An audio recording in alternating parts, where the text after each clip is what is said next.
कौन बनेगा नेता। नगर निगम के चुनाव पास आने वाले थे। पूरे कानपुर शहर में टिकट को लेकर मारामारी शुरू थी, लेकिन सबसे ज्यादा चर्चा में वार्ड नंबर 40 की सीट थी। वो इसलिए क्योंकि इस बार वहां की सीट महिला के लिए आरक्षित थी। अब सवाल ये था कि चुनाव लड़ेगा कौन। इससे पहले ठाकुर साहब वहां से पार्षद थे और इस बार उन्होंने अपनी पत्नी सीमा ठाकुर को टिकट दिलवाई और ठाकुर साहब की शान के कारण सीमा जी ने 20,000 वोटों से चुनाव जीत लिया। अरे बधाई हो सीमा भाभी, अब तो आप वार्ड की पार्षद बन गई हैं।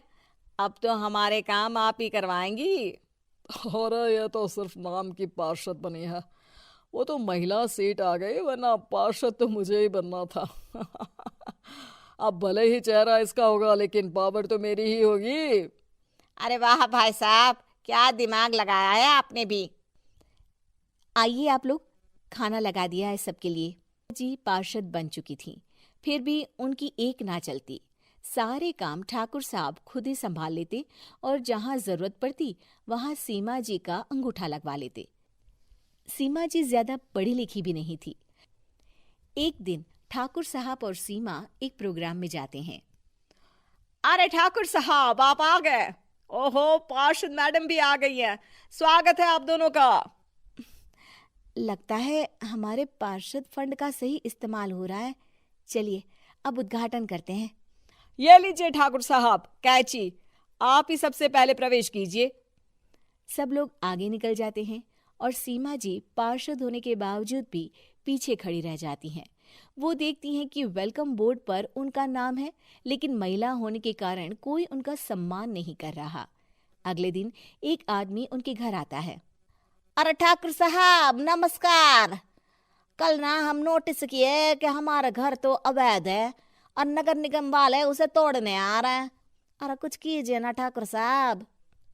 देखो भाई, मैं तो ज्यादा कुछ कर नहीं सकता, पर अगर तुम सबकी जेब गर्म कर दो तो कुछ हो सकता है। कुल मिलाकर 4 लाख लगेंगे। अरे 4 लाख ठाकुर साहब? अरे भाई, मैं अपने लिए नहीं मांग रहा हूँ। दरोगा है, इंजीनियर बाबू है, बड़े साहब है, सबको देना पड़ता है ना थोड़ा थोड़ा। बोलो है मंजूर? तभी वहां अचानक सीमा जी आ जाती हैं। अरे ये आप क्या कर रहे हैं? पहले इन्हीं लोगों से तो आपने वोट मांगे, अब इनसे ही पैसे ले रहे हो। तुम्हारा काम है सिर्फ अंगूठा लगाना, तुम वही किया करो। मुझे दूसरे काम तुम मत सिखाओ, समझी? और तुम ना जाओ, अब पैसे लेकर आओ, वरना जेसीबी किसी भी वक्त आती होगी। सब कुछ ऐसे ही चलते रहता है। एक दिन सीमा जी और ठाकुर साहब को एक लोकल मीटिंग में बुलाया जाता है। वहां पर कई और अधिकारी लोग भी मौजूद रहते हैं। अब मैं चाहूंगा कि ठाकुर साहब हमारे बीच 2 शब्द कहें। मेरे प्यारे भाइयों और बहनों, आज मेरा सौभाग्य है कि मैं आप सबकी सेवा दिन रात कर पा रहा हूं। आपने मेरी पत्नी को भारी मतों से जिताया है, इसलिए मैं आप सभी का शुक्रगुजार हूं।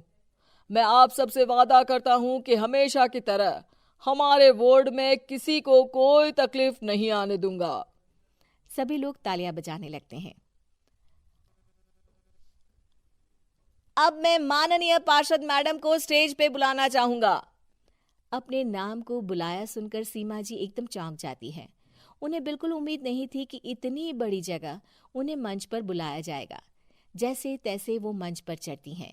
ऊपर जाते ही सीमा जी को सारी पुरानी बातें याद आ जाती हैं कि किस तरह उनके पति उन्हें कभी भी आगे बढ़ने नहीं देते और उनके नाम से गलत काम करते हैं। वो बोलने लगती हैं। मैं आपके वार्ड की पार्षद सी। आप में से बहुत कम लोग ही मुझे जानते होंगे, क्योंकि इससे पहले मुझे कभी ऐसा मौका ही नहीं मिला। सारे मौके मेरे पार्षद पति यानी आपके ठाकुर साहब ही लेते रहे, लेकिन आज ये मौका मुझे मिला है तो मैं इसे ऐसे ही नहीं जाने दूंगी। मैं आपको ये बताना चाहती हूँ कि आपके ठाकुर साहब मेरे नाम की आड़ में गैर कानूनी काम करते हैं, जिस पर अंगूठों के निशान मेरे होते थे। इसीलिए मैं अपनी गलती मानती हूँ और आज अपने पद से इस्तीफा देती हूँ, ताकि आगे से कोई गलत काम ना हो पाए। अब फैसला आप सबके हाथ में है कि आप हमें क्या सजा देना चाहते हैं।